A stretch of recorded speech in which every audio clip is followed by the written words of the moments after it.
Without the palm trees, the squares and boulevards of New Caledonia's capital, Noumea, could line any French city.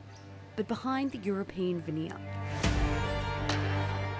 this Pacific Island territory, 16,000 kilometres from mainland France, is at the culmination of a unique and at times bloody journey toward self-determination. For at least 3,000 years, Melanesians flourished on the islands now known as New Caledonia. That's until the French arrived and established a colony in the 19th century. The indigenous population, who now call themselves Canucks, were barred from economic participation and their land was taken. Ushered into reservations in the north, their population was decimated by an onslaught of European viruses. Though they revolted, they were brutally repressed, and the French reinforced their dominance into the 20th century. Then later, in the post-war period, nickel mining lured more migrants, and soon after, for the first time, the Canucks weren't the majority. Wealth and land disparity fueled a growing Kanak independence movement. It led to violence from both sides, culminating in 1988 when pro-independence militants killed 4 French police and took 27 hostage in a cave. 19 Canucks were killed after a standoff, but the bloodshed proved a turning point. Leaders from both sides signed a truce. C'est à nos compatriotes de Nouvelle-Calédonie eux-mêmes qu'il appartiendra de choisir les voies et moyens de leur destin. A decade later, the Noumea Accord then enshrined a 20-year devolution of powers from the French. Residents were also granted a vote on secession. The territory held 3 referendums, voting each time to remain part of France. While the result of the first 2 were narrow, the final poll was controversial. Held in the midst of the COVID-19 pandemic, pro-independence activists asked for the vote to be postponed, but France refused. In response, pro-independence voters boycotted. They argue the vote's low turnout violates UN decolonisation principles, and the result, an overwhelming vote to stay with France, is invalid. But France is moving on. We need to come out of the face-to-face tensions, which is the only way to open a path for the future of New Caledonia in the Republic and in the Pacific. Negotiations to replace the Noumea Accord and enshrine the next phase of New Caledonia's future have already begun. Loyalists want as many as 40,000 mostly French migrants to be eligible to vote. Pro-independence parties oppose the move and say any new agreement must map a path towards sovereignty. In their eyes, the new Kanaki state could then negotiate a special but separate relationship with France. But what about the territory's politicians? Roch Wamitan is the president of New Caledonia's Congress. A renowned pro-independence voice, he was among those who signed the Noumea Accord in 1998 and is part of the ongoing negotiations to replace it.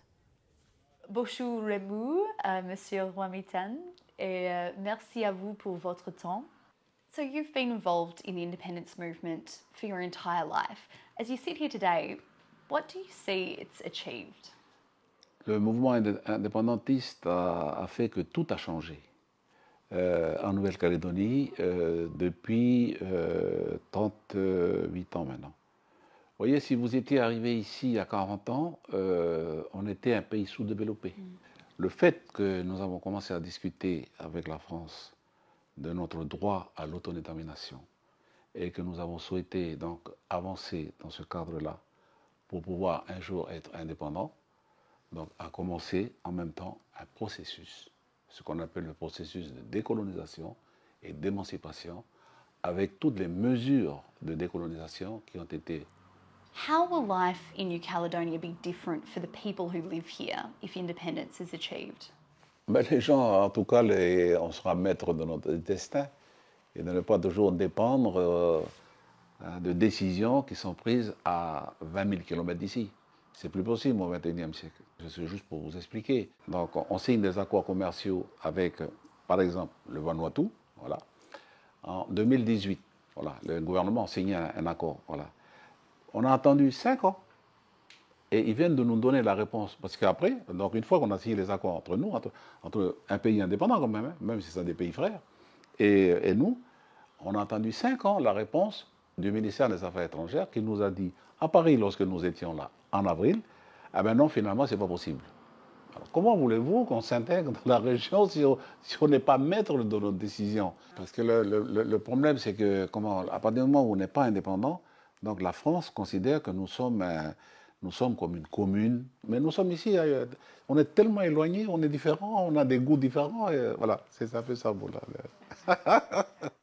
So there are a number of regions who are looking at the decolonisation process with the UN that New Caledonia is going through at the moment as an example, including some here in the Pacific.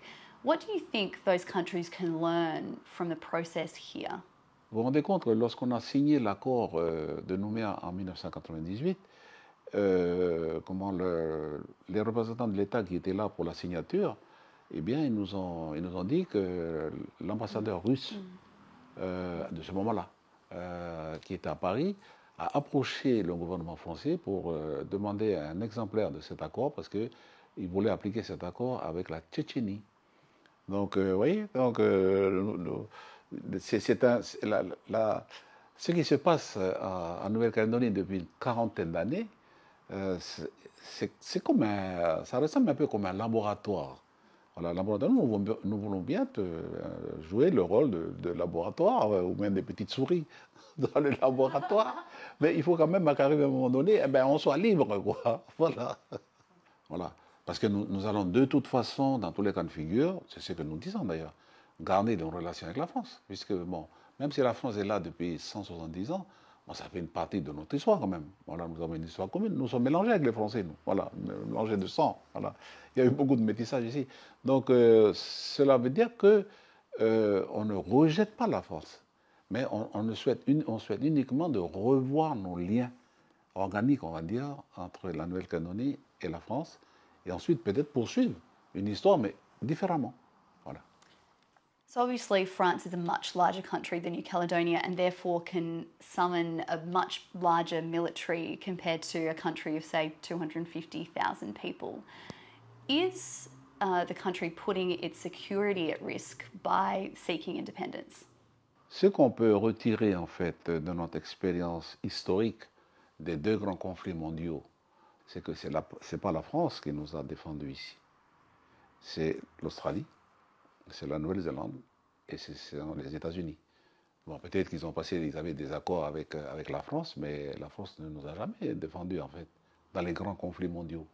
Donc, est-ce que la France sera capable de nous défendre au cas où il y aurait un grand conflit entre les États-Unis et la Chine? Je ne suis pas sûr. Oleti, Monsieur Ruamitan, merci à vous pour votre temps. Thank you so much.